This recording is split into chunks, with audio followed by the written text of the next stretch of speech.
Kasih karunia dan damai sejahtera dari Allah Bapa kita dan dari anaknya Tuhan Yesus Kristus menyertai kamu sekalian. Amin. Shalom, saudara-saudari sahabatku semua di dalam nama Tuhan Yesus. Firman Tuhan yang hadir menyapa kita hari ini, hari Kamis, tanggal 26 September 2024, tertulis di dalam kitab Imamat pasal 19 ayat 18. Mari sahabatku semua kita simak dan renungkan firman Tuhan yang menjadi kekuatan dan inspirasi untuk menjalani hari ini. Demikian. Janganlah engkau menuntut balas dan janganlah menaruh dendam terhadap orang-orang sebangsamu. Melainkan kasihilah sesamamu manusia seperti dirimu sendiri. Akulah Tuhan. Dang jadi balos sononmu na jahat.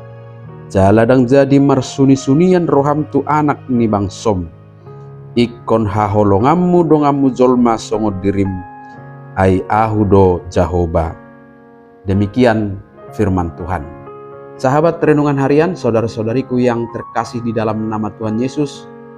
Ketika ada orang yang berbuat salah atau berbuat jahat kepada kita, dorongan alami kita adalah membalasnya.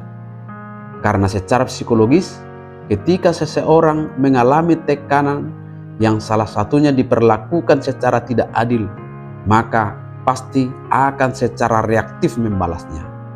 Namun Tuhan meminta kita untuk tidak terjebak dalam siklus saling membalas dan saling mendendam. Sahabatku semua, ribuan tahun sebelum kekristenan, hukuman pembalasan sejak dahulu adalah sikap atau perilaku yang wajar. Adalah hal yang wajar kalau saya melakukan pembalasan kejahatan kepada orang yang melakukan kejahatan kepada saya. Itulah yang dicatat dalam hukum lex talionis atau hukum pembalasan. Mata ganti mata, gigi ganti gigi, tangan ganti tangan, kaki ganti kaki. Lex talionis ini sebenarnya bukan dalam konsep untuk membalas, namun lebih pada konsekuensi ganjaran setimpal, di mana seseorang yang melakukan kejahatan harus menerima hukuman setimpal dengan kejahatannya.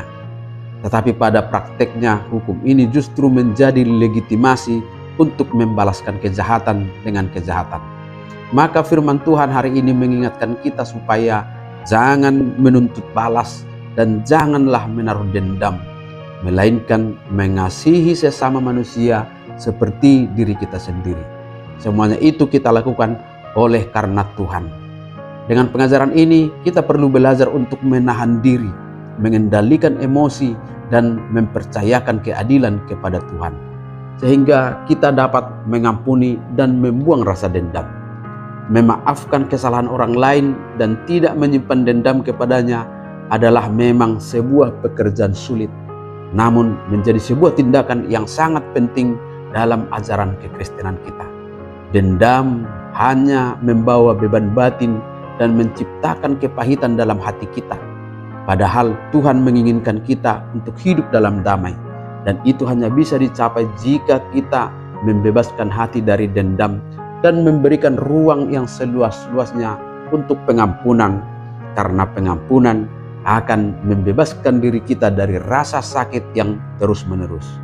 Bahkan Tuhan menuntut kita supaya mengasihi sesama seperti diri kita sendiri, yang berarti memperlakukan orang lain dengan baik, dengan sabar, penuh pengertian dan penghormatan, sebagaimana kita ingin diperlakukan demikian.